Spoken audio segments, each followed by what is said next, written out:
Another thing which is not so fun to talk about, but which is important to talk about, are the main mistakes that new UGC creators or even existing UGC creators make. So the first thing that I also noticed myself doing is trying to be perfect. And from my own experience, I can just tell you that you can spend days editing one single video before you send it to the brand. My advice for this case would be if it follows the guideline of the brand, if it has all the required information, and if it is edited okay, it's good to go, you can send it to the brand. And the worst thing that is gonna happen here is that they're gonna come back and tell you to revise it a little bit, to change some things about it, and that's gonna be it.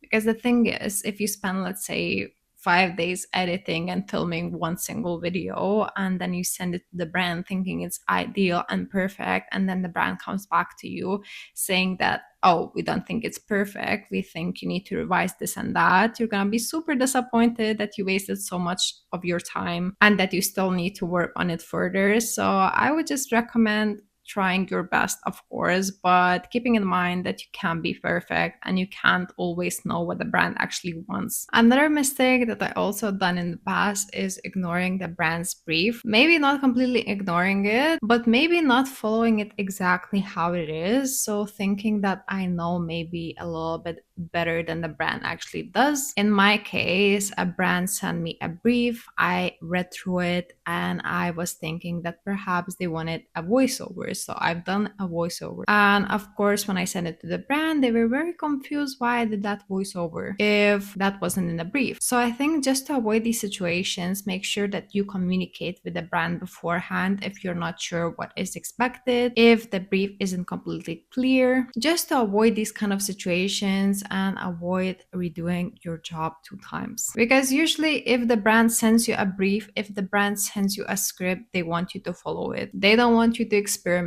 They don't want you to come up with new ideas. They don't want you to come up with new things to include into that script. They want it exactly how it is. And if they don't expect the script exactly how it is, they're gonna tell you in the brief or via email when you're communicating everything. They're gonna say that, okay, you can follow your own tone, you can follow your own structure, but this is something to guide you. Another thing that I also wanted to mention is using the poor visuals. This is extremely important. If you don't have a camera, that's completely fine. A lot of us still film with our phones. I'm also currently using my iPhone to film all of my footage, and that's usually sufficient. But what we want to make sure is the lighting is all right. If we don't have a very good daylight, perhaps we need to use some light. Better it would be a ring light, let's say, because of course brands love that crispy content that is filmed in the highest quality. So make sure that your phone settings are also set the right way. If you don't know what settings would be the right ones for your phone, you can always just ChatGPT it. It's gonna explain how to do it with every single step. Another thing that I've noticed is copying other users. So of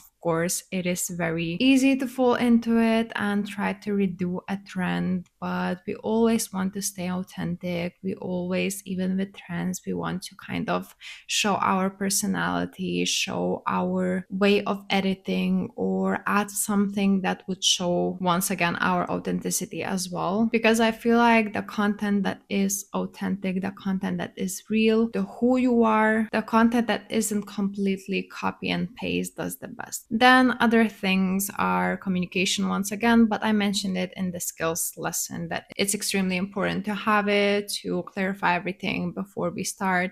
As I mentioned with my mistake as well, if I would have communicated better, I wouldn't have needed to redo that video. And of course, another one is overthinking everything. Once again, it's kind of tied with the first one, kind of trying to perfect everything and be the best. You can make scenarios in your head of what the brand is expecting from you. If you have a brief, if you clarified some questions with the brand, you're good to go. You don't need to go completely above and beyond and think of every possible scenario or every possible way of what the brand is gonna say to you after you send them a video. And I think just generally feedback is important in this field. So I wouldn't view feedback whenever it's constructive as a bad thing. For me, it's a good thing. It always helps us to improve.